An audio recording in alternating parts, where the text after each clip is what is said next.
I never told anyone what happened that night. Not because I didn't want to, but because ever since I left that forest, I feel it watching me. That place, that cursed forest. There's something in there, and you shouldn't hear about it. But it's too late. You've already started. I grew up in a small town, one of those places where everyone knows each other, but no one says too much. Surrounding it was a massive forest, thick like a wall of black. They called it the Silence. Yeah, with a capital S. Since I was a kid, I was told to stay away from it. The old folks avoided it. Dogs wouldn't go near it. And birds. They'd fly around the trees but never over them. Some said it was cursed. Others claimed it was sacred. But everyone agreed on one thing: never go in after sundown. Of course, I didn't believe any of it. I was a skeptic, curious, and honestly, kind of arrogant. So when I started a YouTube channel focused on urban exploration, I knew this place had to be my first horror aesthetic deep dive. I had an old kerosene lantern, a night vision camera, and the perfect vintage look. My goal was simple: prove the forest was just that, a forest. That the silence was just silence, nothing more. I walked in through a crumbling old trail, barely visible under moss and broken branches. Everything looked ancient: wet stone, black roots, the kind of place where even light feels nervous. But the worst part wasn't what I saw. It was what I didn't hear.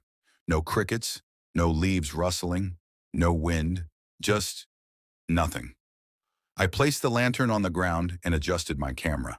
Its soft yellow light cut through the dark, like a heartbeat in total blackness. Then, as I was framing the shot, I saw something. Two lights. White, round, deep in the trees. At first I thought they were fireflies, but they didn't blink, and they didn't move. I zoomed in, started walking closer, but after 2 steps, they vanished. No flicker, no sound. Just gone. I kept going, lantern in one hand, camera in the other, and a tight knot building in my chest. After a while I felt it. I wasn't alone. Even though the forest was quiet, something was there. Then I saw it, between two dead trees, a figure, tall, motionless, human-shaped, but wrong.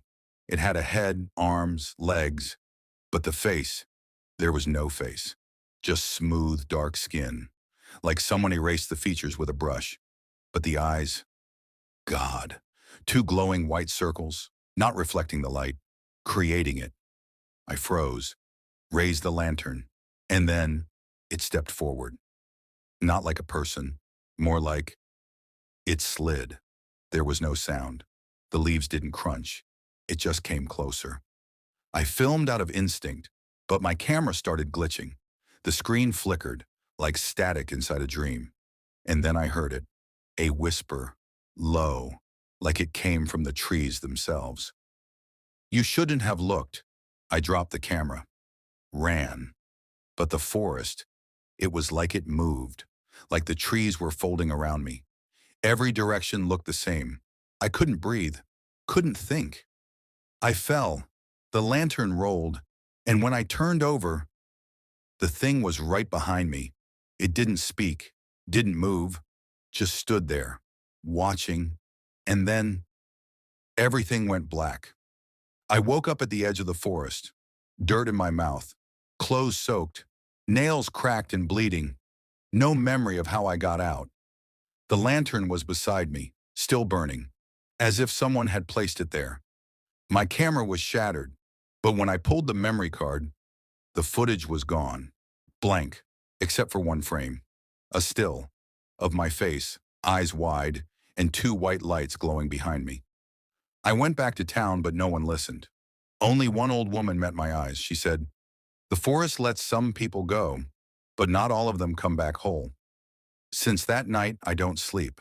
I see those eyes in mirrors, in windows, sometimes, even in the dark corners of my own room. And every single night, someone leaves a lantern burning outside my door. If you're watching this, don't go looking for the forest. Don't follow the trail. Don't chase the myths. Because the danger isn't entering. The real danger is when it sees you. And once it sees you, it never forgets.